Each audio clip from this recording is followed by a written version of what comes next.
Yeah, good day. Welcome back to another episode of Extractions&Ire. This episode, we're once again going into inorganic chemistry and choosing an obscure metal from the periodic table to see what we can do with it. Today's metal is niobium. Is it niobium? Niobium. I'm going to say niobium. Chances are you haven't really heard much about niobium. Once again, this is Extractions&Ire, so I'm sure people in the comment sections will have done their entire PhD thesis on niobium. But the metal itself doesn't really have any special appearance. Here's a couple of different metals. See if you can pick which one the niobium is. They're all just silver metals, so, I mean, take a guess. It's that one. Sure. Okay. So, Oi. by far the biggest use of niobium is in its metallic form. It's added in as a small percentage to carbon steel to increase its hardness. So it's used in a lot of things like gas pipelines and aerospace and that kind of thing, just for extra hard steel. One use of niobium that I'm seeing increasingly, though, is in lithium niobate. Lithium niobate is an optical material. It was used in the 60s, I think, to make the first OPO. Have I mentioned on this channel that my PhD is in physics? And it's on tunable lasers. No dye laser stuff. Chuck dye lasers in the bin. No, we're talking solid state tuning here anyway. I won't go into it. There's a lot of very weird chemicals used in optics. IR sensors can be indium, gallium, arsenic, or mercury, cadmium, telluride. Lithium niobate is no exception. So lithium niobate has been known for a couple of decades, but it's getting popular again, and that's because people are thinking about using it as a base for photonic computing. Photonic computing is sort of a big advancement that's kind of coming slowly. Instead of using electrons to do all your computation, you kind of want to do all that with light. We have ideas of where we think photonic computing might go and how we would get there, but we currently can't do any of that. If you think about the 1970s and what they thought about electronics, all the stuff we do today to make a semiconductor chip is completely impossible then. So that's all the background stuff. We're making lithium niobate. How are we going to go about it? I just have the niobium metal, and we need to get to niobium pentoxide, and then we can react that niobium pentoxide with lithium carbonate. I'm just using pure lithium carbonate. I'm not going to get lithium from batteries or break down spodumene or something this time. Just using pure lithium, there's enough other stuff to worry about. I've got a paper that they did in a microwave, which is really cool. I love using the microwave. This time, a lot of people pointed out that a microwave kiln or a microwave furnace is a thing that you can just get, so I'll get one of them and we'll use a microwave furnace to get some real hot temperatures, because we need to get to 600 to 900 degrees. It's not super hot, but we want to kind of sustain that temperature for a little bit. So how do we go from niobium metal to niobium pentoxide? The metal itself is not actually that reactive. It's probably about as reactive as gold, maybe. You would expect then you could put that metal into something like aqua regia and that would dissolve up the metal even slowly. What happens is that niobium forms a very, very inert oxide, so it's kind of passivates. What usually people do is that they require HF, hydrofluoric acid, and nitric acid at the same time. The nitric acid oxidizes the metal. Hydrofluoric acid dissolves the oxide. I don't have hydrofluoric acid. It's not a very friendly substance, to put it extremely lightly. I did a bit of digging and I found, even though the Wikipedia article says it doesn't react with acids, there are some references that say concentrated boiling sulfuric acid does corrode the metal. There's some corrosion rates. I'm not sure how to really translate that into, how much it's reacting. We don't even have metal powder here. We just got the metal chunks, pellets. It's probably pellets. So we're going to give this a go first. If they completely survive, then we might have to go to HF or maybe chlorine gas or bromine or something like that. I feel like this is the good part of Extractions&Ire, because there's a lot more video to come, but you just don't know if it's going to work. I don't know if it's going to work, but also you don't know if it's going to work. It could not work. Let's go on this journey together. So I have 15 grams of niobium here. They're about 1.3 grams each. I don't really have a lot of hope Then I'm going to dissolve this all in the sulfuric acid, but we're certainly going to try. Maybe we get some solution, maybe we visibly etch these little bits of metal, but maybe we do none of this. Also, there's a smidgen of safety to consider here, and I'm being a bit facetious with a smidgen there. It's not very safe to reflux sulfuric acid. We're at over 300 degrees. Sulfuric acid is a very dangerous chemical, but it goes up another level, or 6 levels of danger at 300 degrees. We really don't want any boiling sulfuric acid exiting the flask and destroying anything in the vicinity, including me. What usually we would do with a reflux is you got the nice condenser there, you put it on there and run the water through. That is a little bit harsh given the fact that we're boiling something at over 300 degrees and the water will be like 30 degrees. It's a big thermal gradient. We don't really want to suck that much heat out of there, so instead I've attached this hose to the air pump, so we'll just run some air through it and we get a little bit of air coming out there. You know, it's not a whole lot, but we just need to cool the liquid down to below its boiling point, which is 300 degrees, so you know, it's really not that hard to do at ambient temperature. So this way it's not going to just immediately try and condense and have this huge thermal gradient. You know, if it's like 300 degrees in the flask, then it's 200 and then 100 degrees here or whatever. Like, that's so much less stressful on the glass. We're just going to be using the drain cleaner as is. Why not? It's, you know, 98%. Look, I don't know. We'll put some amount in, see how we go, and just see if anything happens at all. That's all I want. I just want to see if anything happens at all, and also there not to be a complete disaster from the sulfuric acid. I don't want that. I want just something small to happen.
Okay, it was refluxing for about 2 hours. I'll turn this off. Refluxing for about 2 hours. Yeah, the blue colour really came through, which is very surprising. So I'm really keen now that it's mostly cooled down.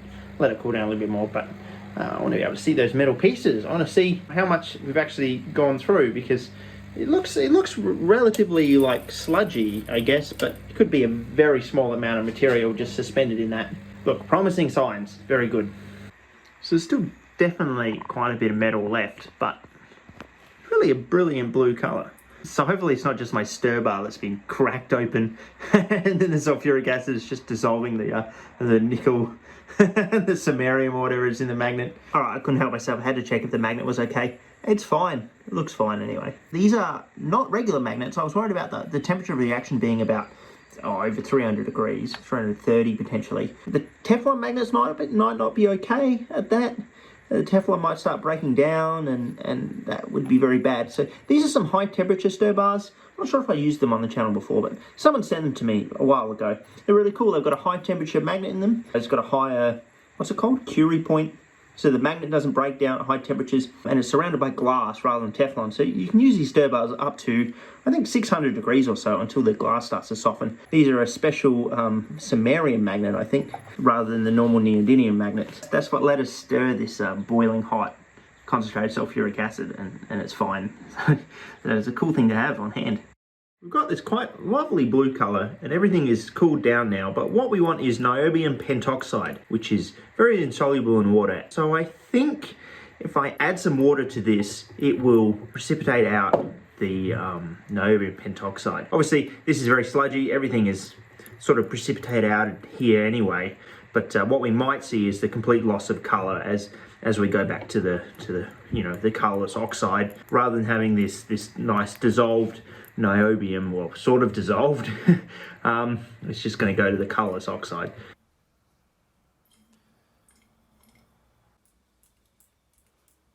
It's putting off a really mild but awful smell. I'm pretty sure it's sulfur dioxide. It is very unpleasant. There's not a whole heap of it. I don't actually know what the chemistry is going on here. I can't really find much out about it, but I assume that sulfuric acid is going to sulfite, which is then reacting with the water to produce sulfur dioxide. It's not bubbling or anything like that really aggressively, but it's just that sort of faint smell around. I'll add a little bit more water and we'll see if the blue colour does fade on standing. It's been over a week now, it's been sitting here, and the stuff settled out nicely, but it's still very blue. So what I might do is just neutralise some of the acid. The colour seems to correspond really well with the sort of niobium 4 colour. We're going to neutralise it, and maybe that'll destroy it. And also we finally get to weigh how much niobium is left unreacted, so that'll be good.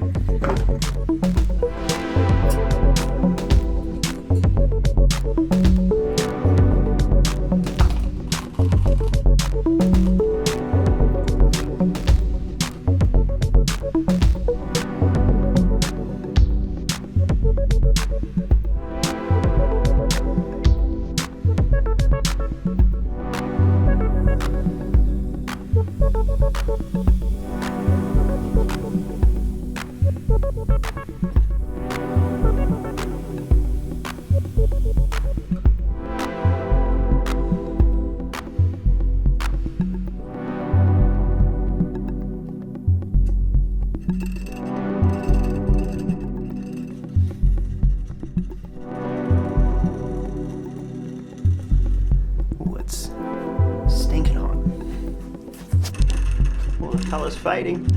It's fading fast. It must have just hit a point. Yeah.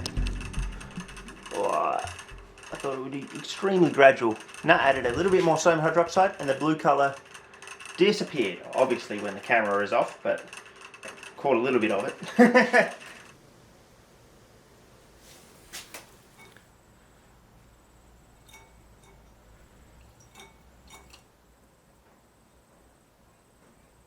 That's looking fantastic. That's it. That's what I thought it would look like. That's what I want to see. But now I'm just going to let it settle, and hopefully a lot of it settles off, so I can just pour off a lot of the top layer if it does settle out nicely, the solid. So we'll see what our recovery is like. There's a lot of blue on this flask that is refusing to come off, even with like a bit of sodium hydroxide in there. So I'm gonna turn that on and get that boiling, and maybe that'll start stripping it off, but it is not very soluble. I did overshoot it a little bit with a bit too much sodium hydroxide, and it looked like some of the stuff redissolved. So I do wonder if niobium pentoxide does redissolve at high pH to form a niobate, like a sodium niobate. Added a little bit more sulfuric acid at the end there, just to readjust the pH, so it's slightly acidic now.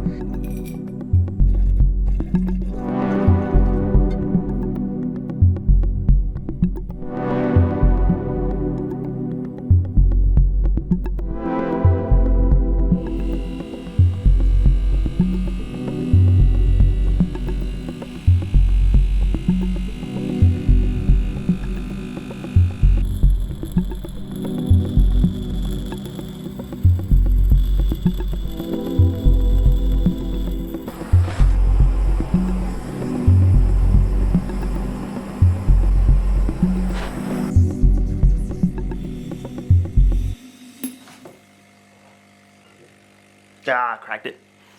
Pushed it. I knew it was going to happen. Too cocky. Too cocky. Way too cocky. Alright, and here we are again with our favourite microwave. Its reward for surviving an experiment is getting used in another experiment. So, last time I shattered the turntable. I have a new turntable now. I'll probably use it. We might shatter it again, but that's alright.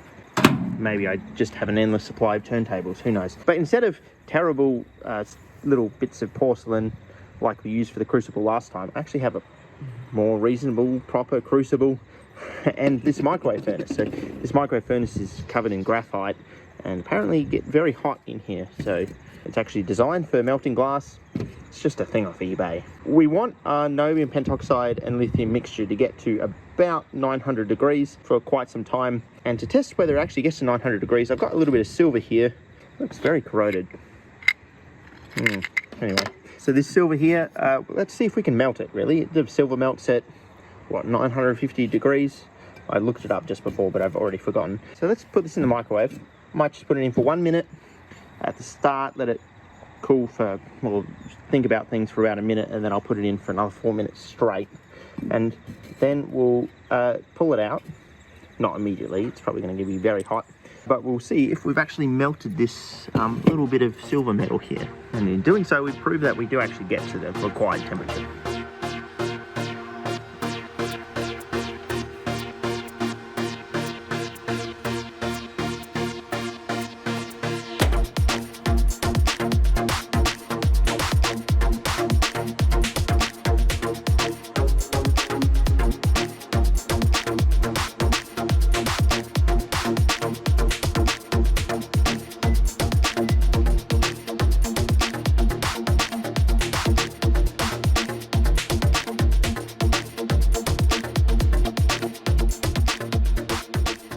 Still going. It's not getting hot enough just yet. I've got the little fan over the vent. I've also took the plate out. It was looking like it was getting very hot on top of the plate, and when I took it off, you could see all the yellowing on the plate, so it's probably a good thing to not use a plate. I don't know why I insist on using a plate. I just like the idea of it moving around in the microwave, but now it's just on a brick. I'll just keep going. I'm sure it's not hot enough.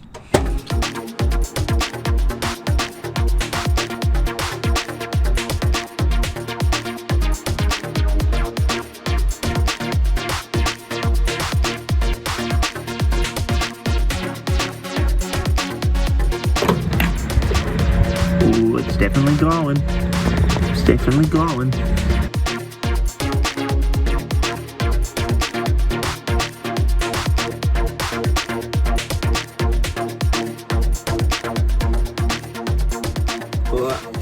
I think we've done it. Look at that. We have melted the silver. This is hot as fuck. I mean, obviously. Fuck yeah. We actually did it. We got over 900 degrees. 950. Fantastic. Fantastic.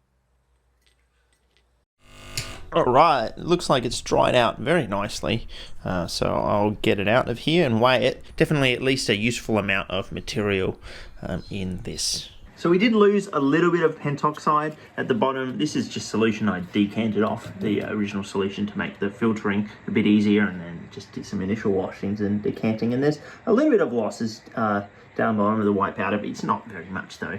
There are some crystals at the bottom. Sodium sulfate, and I was a bit confused because I was like, it looks like there's something down there. It looks like I've dropped something, which makes sense. I do drop things a lot, but actually get it out. Once we get it out, look at this. Fucking sodium sulfate loves doing this, but look at this thing. A few days of growth, beautiful. Never happens to your product, but always happens to the impurities in there. God damn, look at this. It's a monster. Love it. I could even, oh, I could break it. I broke it. Yes, I am using plastic knives. It's getting weirdly hard to get plastic spoons where I live, just because they've started banning single-use plastics, which has really only affected cutlery. What has basically happened is all the plastic bags they give you, they now write on them, please reuse me again, and as if they're not single-use plastics now, and the onus is on you to use it a second time so that it's not a single-use plastic. But regardless, there's not so many spoons around, but there's a lot of cutlery sets. I only use the spoons normally, so now I have a lot of plastic knives and plastic forks, which makes me look very amateur. But I'm starting to get really fond of using these knives. These are really useful for just like prodding things. I could just buy glass stir rods, but then I have to clean them. But disposable plastic knives, you know, I'll find somewhere, some black market where I can fucking buy endless plastic spoons and, you know, kill as many turtles as I want or whatever. But it's kind of a good thing, you know, you don't get any plastic shit from like McDonald's now anymore. It's all the wooden stuff and paper straws and whatever. And that's good in a sense, but just let me buy fucking plastic spoons from the store. It's not my fault. It's not my fault the rivers and the oceans are fucked. It's everyone else's fault. So after filtering and pretty extensive drying, we're left with 3 grams of niobium pentoxide. Based on the fact we dissolved 2.1 grams of niobium metal into the sulfuric acid, this 3 grams is a yield of exactly 100%, which is pretty incredulous, knowing that we do have some mechanical losses. You know, there's a bit of stuff left in the flask, RIP, and, you know, the filter and a little bit with decanting, but we did wash it pretty thoroughly, so I'm not too concerned about there being sodium sulfate or sulfuric acid in there. What I think it probably is, it's probably just a case of me being lazy and doing a lot of rounding. Like, oh, it's exactly 15 grams of metal, and oh, it's 2.1, and it's kind of... We could just slap a plus or minus 10% next to the yield or something, but now all that's left is to weigh out the correct amount of niobium pentoxide, add in the correct amount of lithium carbonate. I'm going to grind it together a little bit, and then it's going to go in the microwave, and we're going to see how it goes. I don't know what we're visually looking for. I think that's the last bit of talking I'll do for a while, unless something goes catastrophically wrong. So let's do it.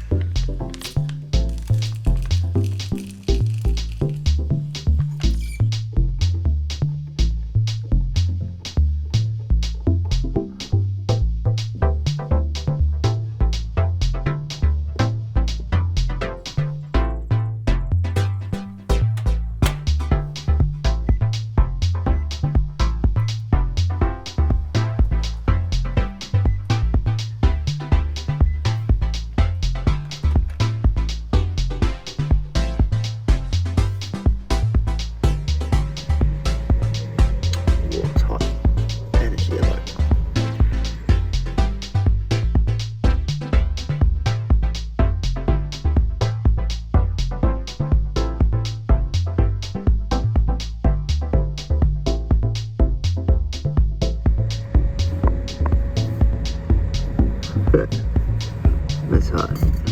Yow. Alright, it's had considerable time in the microwave. It got quite hot for a long period of time. It's getting dark, so I'm going to pack it up. The brick split, but everything else seemed okay. The yellow was a bit of a jump scare. It definitely just did decide to go yellow, but hey, maybe it will return to normal once it cools down. Maybe. Just let it sit around a little while, and then I'll pack her up. And yeah, we'll have a look once this has cooled down another day. Alright, and after cooling down, a lot of the yellow colour has faded quite significantly. There's a slight yellow tint, but it's not really fused together. I guess a lot of the stuff didn't really have a reasonable melting point. I suppose the lithium carbonate can melt, but not much else in there can melt. So what I might do is I'll get this out. Actually found my small mortar and pestle, so I get to grind it all up again, and then I think I'm just going to grind it up and then put it back in the microwave for a little bit. Despite the high temperatures, there's not really any mixing in this reaction. It would be very easy to form pockets of higher lithium or higher niobium. And we're going for one particular lithium niobate, so obviously there can be different ratios of lithium and niobium sort of mixed together to make kind of different sort of niobate mixtures, I guess. But what we really want is that final product. We're just relying on like kind of ion diffusion at the high temperatures, which does work, but yeah, there's just not enough mixing in this bulk material, so we've got to kind of do the mixing and then do it all again. So back to the microwave it goes.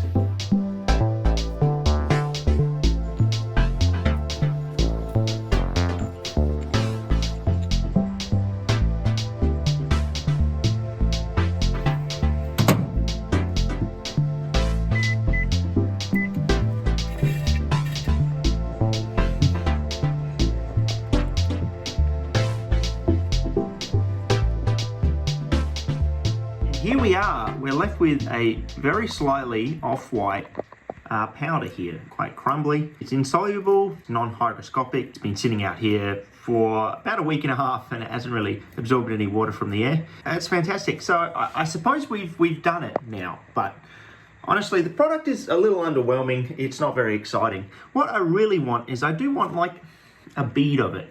I want to melt it together. I want to fuse it together so we can form kind of a glass. The catch is the melting point is very high. It's over 1200 degrees Celsius. So my thought is I will once again heat it up in the microwave. Again, the microwave's not going to get it that hot. It's going to get it pretty hot. It's not going to get it that hot to melt it. But I happen to now, as of today, have a bloody acetylene kit. Oxyacetylene. So after we get it out, it's really hot, it's warmed up in the microwave, we can bloody hit it with an oxyacetylene torch, see if we can melt and fuse it all together, and then I'll let it cool down in this little kiln, microwave kiln type setup. So hopefully it doesn't just have heaps of stress in the glass. I don't know if this will work or not, but what I might do is I'll put half the powder in, give it one more grind for good measure, just for the sake of it. We're reheating it again, so might as well do one more bloody grind.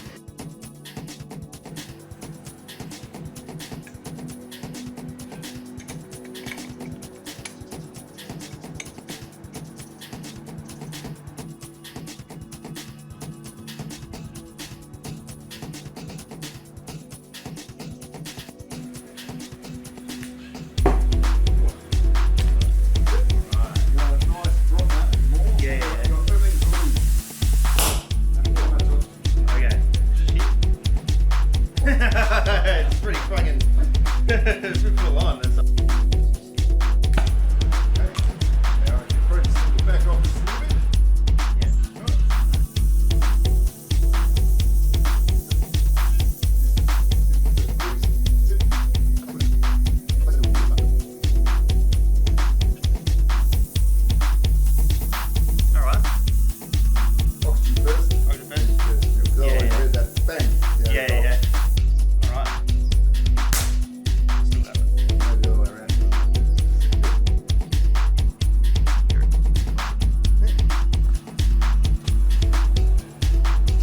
Yeah, sort of.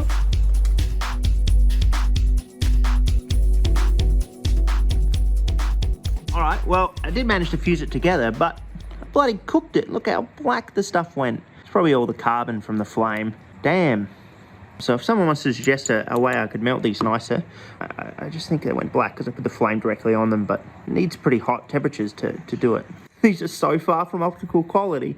They're not even crystals in the slightest. Anyway, look, we made the bloody one in material lithium niobate. Some improvements are needed, but there it is. Shed niobate. What do you expect? All right, well, it's been a joy. I'll see you guys next time. I'm gonna pack up this fucking acetylene kit. Bye.